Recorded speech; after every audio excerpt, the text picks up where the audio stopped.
Early retirement function programme registration organise చేస్తున్న Prakash Rathod brother, దీనికి మీరందరూ ఎంతో అభిమానంగా ఇక్కడికి రావడం చాలా సంతోషంగా సార్. పెద్దలు రవీంద్ర నాయక్ గారు, ఇలావత్ గారు నేను 91లో ఆదిలాబాద్ ఆర్టీలో ఉన్నప్పటి నుంచి చాలాసార్లు ఎప్పుడు నా ఇంటికి ఆఫీస్కి వచ్చేవాళ్ళు, మాట్లాడేవాళ్ళు.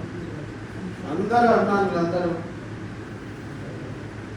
ఇస్లావత్ రామచందర్ తమ్ముడు, రామన్ నాయక్ ఇంకో తమ్ముడు మోక్షి, అందరికీ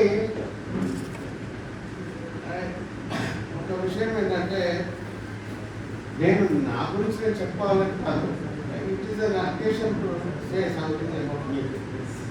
నేను 1978లో మహమ్మద్ నగర్ అనే గ్రామంలో 10th క్లాస్ పాస్ అయ్యాను.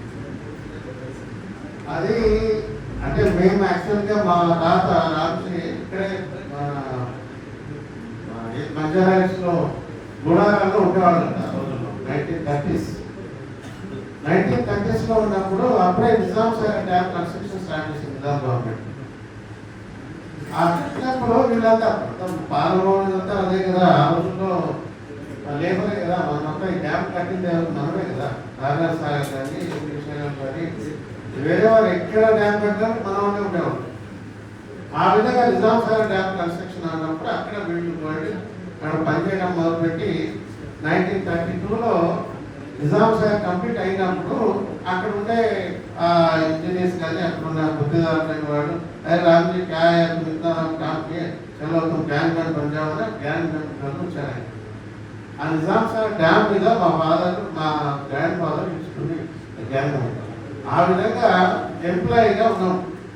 తర్వాత 15 సంవత్సరాలు మా గ్రాండ్ ఫాదర్ మా తాత పనిచేసుకుంటూ అరే మేము డోన్ కావాలంటే నా కొడుకు అంటే మా నాయన గంగయ్యకి నువ్వు గ్యాంగ్ మ్యాన్ ఆయన గ్యాంగ్ మ్యాన్, ఆయన వాళ్ళ తమ్ముడు కొందరు ఉంటే అరే ఆయన కూడా గ్యాంగ్ మ్యాన్. ఆ విధంగా మహమ్మద్ గ్రామంలో గవర్నమెంట్ క్వార్టర్స్ ఉండేవాడు.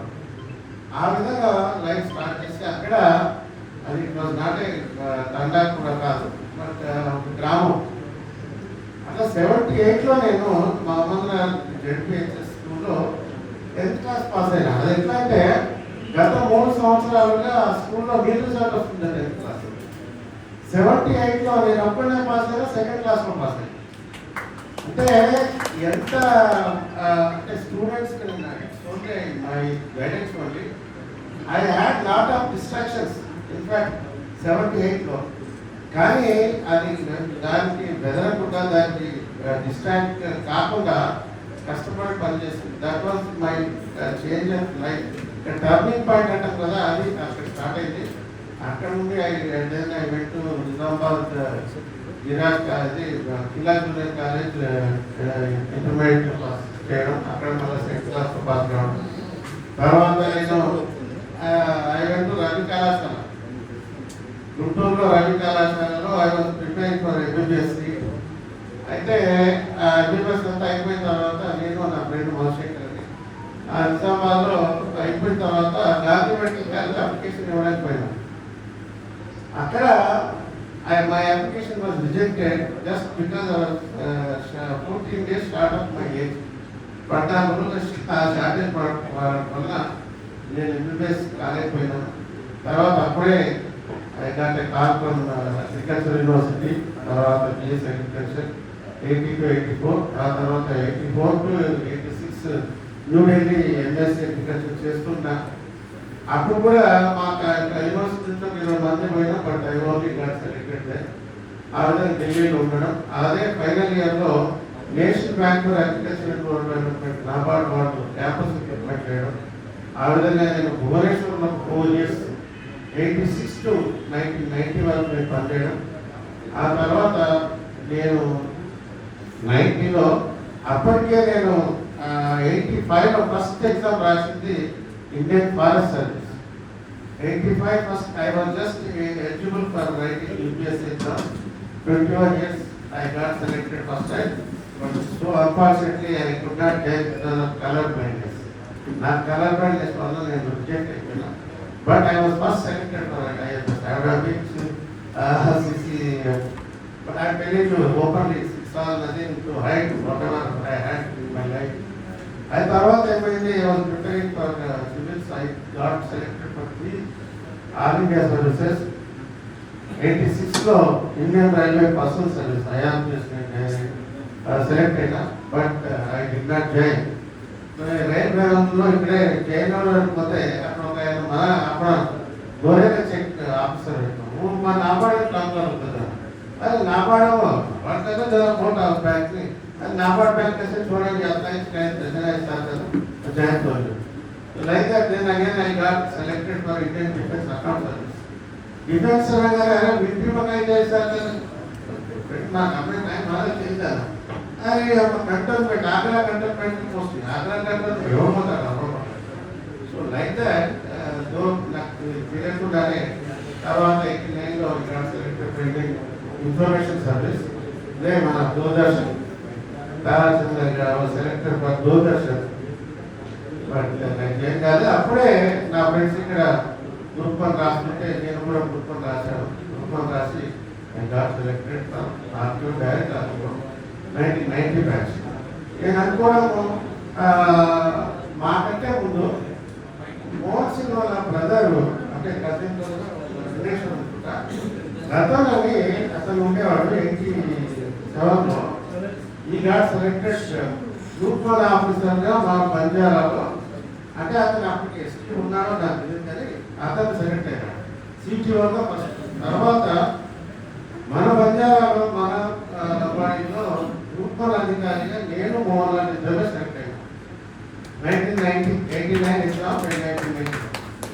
అప్పటి నుండి గ్రూప్ 1 ఆఫీసర్గా ఉండడం. తర్వాత చాలా సంవత్సరాలు నేను చాలా జిల్లాల్లో పనిచేశాను. Adilabad my first posting. అక్కడే my wife and she was doing practice there. But తర్వాత నేను వరంగల్ ట్రాన్స్ఫర్ అవ్వడం జరిగింది. వరంగల్ ట్రాన్స్ఫర్ అయ్యి వరంగల్లో ఉండడం ఉంటే 10లో మై వైఫ్ మెట్రిక్ అనే లాస్ట్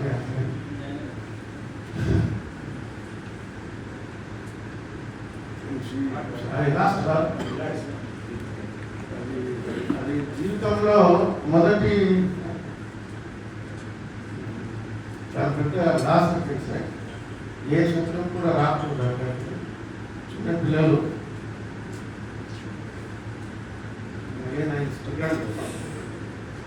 అంటే అప్పుడే just settling in service and family.